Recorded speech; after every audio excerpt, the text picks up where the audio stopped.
At a flat coast, a flat shoreline, the land descends gradually into the sea. Flat coasts can be formed either as a result of the sea advancing into gently sloping terrain or through the abrasion of loose rock. They may be basically divided into two parallel strips, the shoreface and the beach.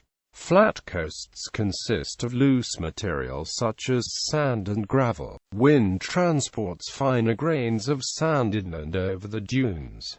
The sea washes pebbles and sand away from the coast and dumps it at other locations. Flat coast littoral series. The typical sequence of landforms created by the sea is described as a littoral series. Sandbars, runnels and creeks. The littoral series of a flat coast starts in the permanently flooded shallow water region, or shoreface, with a sand or gravel reef. The longshore bar is an elongated ridge of sand found parallel to the shore in the surf zone on many flat coasts. It consists mainly of sand or gravel, depending on the material available along the coast.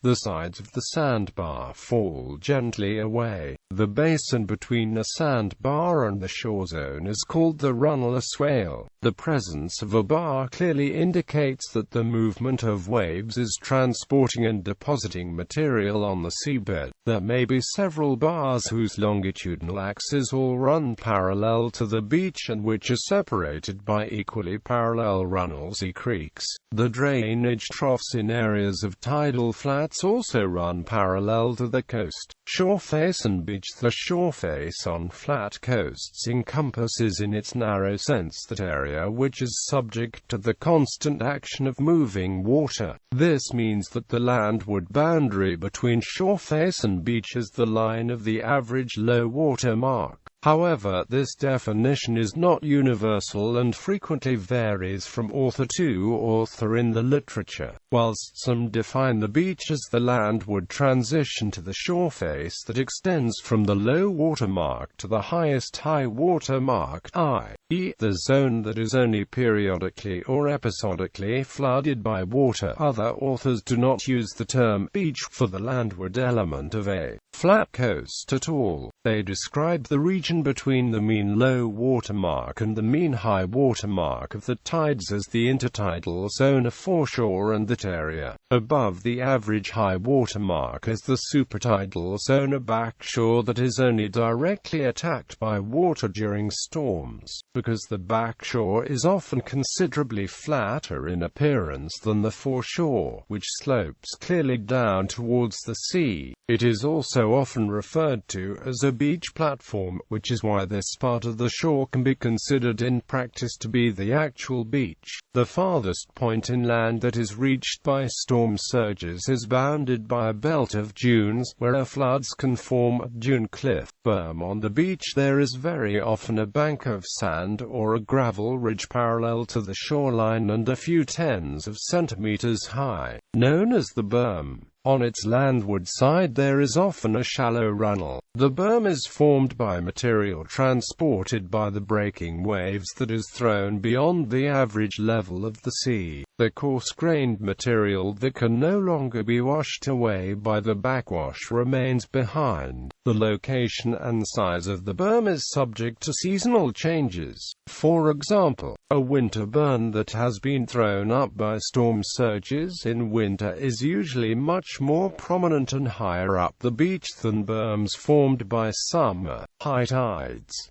Beach losses and gains. Beaches are usually heavily eroded during storm surges and the beach profile steepened, whereas normal wave action on flat coasts tends to raise the beach. Not infrequently a whole series of parallel berms is formed, one behind the other. There is a consequent gradual increase in height with the result that, over time, the shoreline advances seawards. A striking example of landforming system of berms is Skagenod on the northern tip of Vendsyssel in the extreme north of Denmark. This headland is still growing today as more berms are added. Coastal defenses against erosion: groins, stone walls, or tetrapods of concrete, which act as breakwaters. The first plants to colonize the dunes include sea buckthorn, a beach grass which prevent wind erosion.